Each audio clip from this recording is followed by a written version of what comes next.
Bem-vindos aqui ao nosso canal. Pessoal, vamos tirar uma dúvida aqui, que tem gente me perguntando se pode o auxílio-doença passar por perícias que não sejam dentro do INSS ou na Justiça. Essa é uma dúvida que está deixando muita gente de cabelo em pé aí, tá? Quem tem cabelo, né? Não que nem eu, que está fraquinho. Mas é natural, viu? Não pensa não. E você que é jovem, que dá risada dos outros, a idade chega para todo mundo. Bom, pessoal, o auxílio-doença ele só é concedido e mantido após perícia oficial realizada pelo INSS. Cabe ao órgão atestar a incapacidade laboral de forma vinculante. Tá? Qualquer documento anterior à concessão serve apenas como subsídio, né? Mas não subsídio de avaliação de perícia oficial. É um documento que vai atestar que você passou por algum procedimento, mas ele não tem caráter oficial. Todavia, muitos segurados possuem laudos atestados emitidos por médicos particulares do SUS ou até médicos do trabalho, tá? Esses documentos, se corretamente formalizados, eles são aceitos como uma prova complementar, mas não significa que a perícia do INSS seja dispensada por causa disso, tá? A não ser por um critério ou um procedimento determinado pelo próprio INSS. De, por exemplo, encontrar ali subsídios dentro dessa documentação que atestam a capacidade ou a continuidade na documentação anterior, aí é o INSS que decide. Mas não que, nesse caso, essa documentação ela possa se sobrepor à perícia, tá? Para que o INSS leve em conta, por exemplo, um laudo particular, ele deve conter informações completas, nome, data, código da doença que é o CID, a descrição da doença, tempo estimado de afastamento, assinatura, carimbo do CRM do médico, tudo isso tem que estar no laudo. Esse laudo particular vai ajudar a reforçar o pedido, principalmente se for produzido por um especialista da doença e estiver dentro do prazo de validade, que é normalmente 90 dias, tá?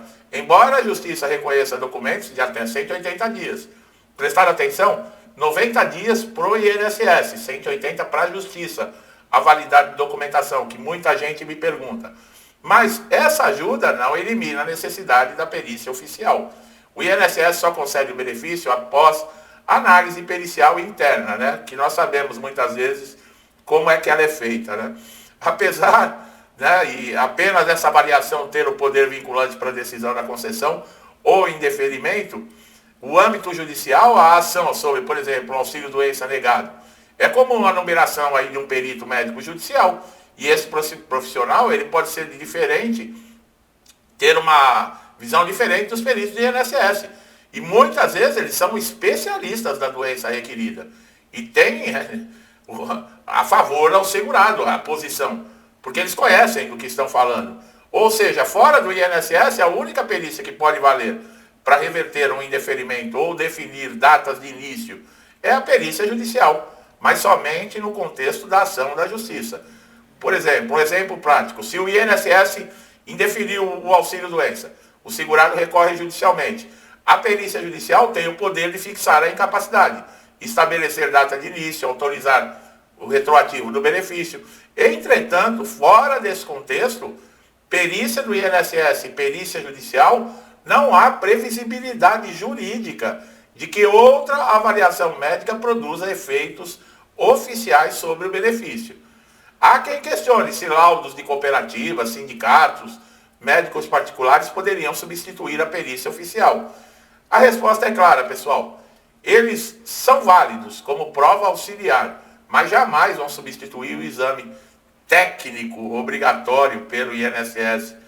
Em alguns casos aí, chamar isso que acontece lá de exame técnico, até um papagaio faria melhor. Jurisprudência aponta que a existência, por exemplo, de um laudo particular pode motivar a realização de uma nova perícia pelo INSS, mas não impede o retorno ao trabalho se a perícia do INSS considerar que não há incapacidade.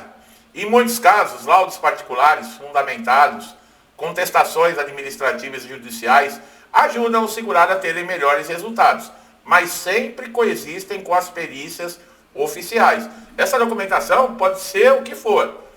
É o que eu falei, pode ser de um especialista, pode ter tudo que é necessário, mas ela vai entrar como auxiliar, como complemento, tá? Nunca como oficial. Ainda assim, o procedimento administrativo, o INSS, pode convocar uma perícia contraditória, quando não concorda com os laudos. Até o INSS pode falar, não, eu não concordo com o que está escrito aí. E manter ou suspender o benefício com base na sua avaliação interna. Isso acontece direto, né? O segurado chega nesse pente fino, nessa época de pente fino, ou em convocação, ele é obrigado a chegar lá com documentação atualizada.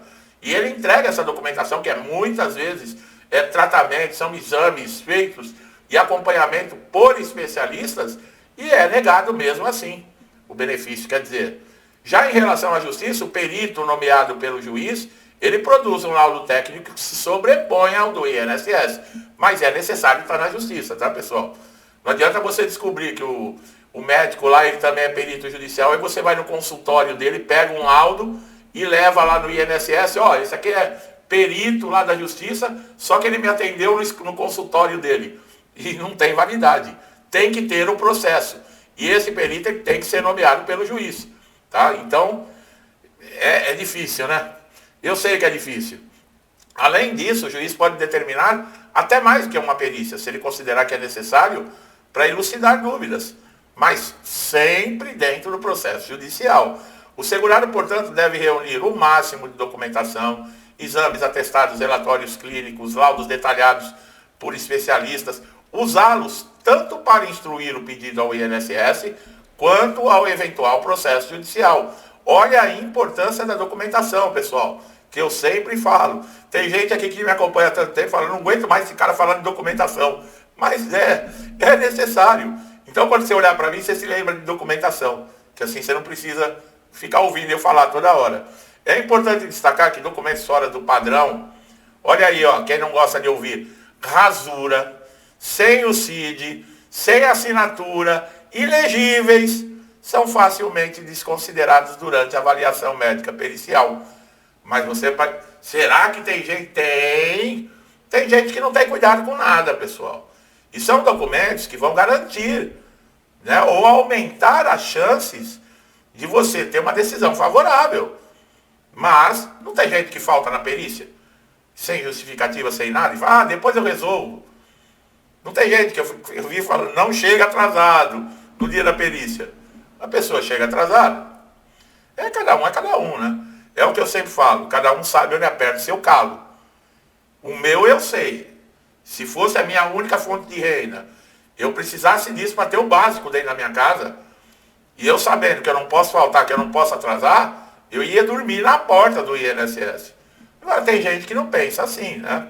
Eu respeito, cada um sabe onde aperta o calo, mas também cada um depois que chore as suas lágrimas, né? A qualidade técnica do laudo, ela é determinante. Quanto mais assertivo no diagnóstico e no impacto funcional, quer dizer, na incapacidade, maior a chance do INSS conceder o auxílio. Não funciona bem assim, tá? Porque muitas vezes o laudo é assertivo, o diagnóstico é correto, é explícito, com tratamento, com tudo que é necessário, e o perito do INSS nem aí. Não ouve o que o segurado tem a falar, não examina, 2, 3 minutos manda sair da sala, depois coloca um motivo qualquer e recusa o benefício. Para quem está até pagando o salário dele, porque o INSS não produz dinheiro. Todo funcionário do INSS é pago com os nossos impostos. Viu? Cospem no prato que come, essa que é a verdade. O auxílio-doença depende, pessoal, obrigatoriamente da perícia do INSS ou da perícia judicial, ficou bem claro, né? Ambos têm poderes formais para confirmar a incapacidade. Laudos particulares servem, mas apenas como recurso ou um reforço probatório, nunca como um substituto. Portanto, não existe perícia extraoficial, tá, que assegure por si só o benefício. O caminho é administrativo, que passa pelo INSS, ou judicial.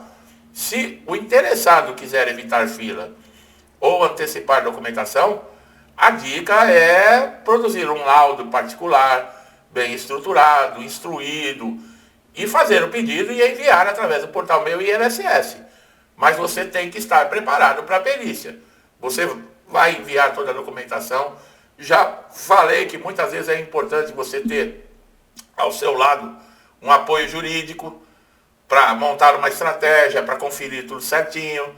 É muito importante. E em caso de indeferimento, tem o recurso lá do INSS, que é uma piada, né? É uma piada pronta aquilo. Quase todo mundo que entra no recurso lá não muda nada. É um corporativismo, né? É um dando a mãozinha pro outro, ninguém larga a mão de ninguém. E aí aparece você lá uma vez por ano no INSS, você acha que eles vão arrumar problema entre eles por tua causa. Então é isso, né?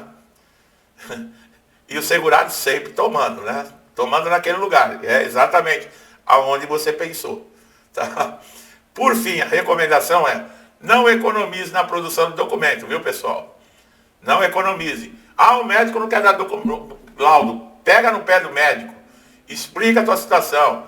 Fala para ele que você não vai sair do consultório enquanto ele não te der o laudo. Chora as pitangas para ele. Faz o que for. Mas arrume a documentação.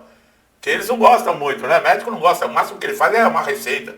Laudo não. Laudo ele tem que colocar ali um monte de detalhes e tal. Tem médico que não gosta de fazer. Mas se ele está te tratando, ele tem... Obrigado, é obrigação dele. Você vai ter que apresentar a documentação no INSS.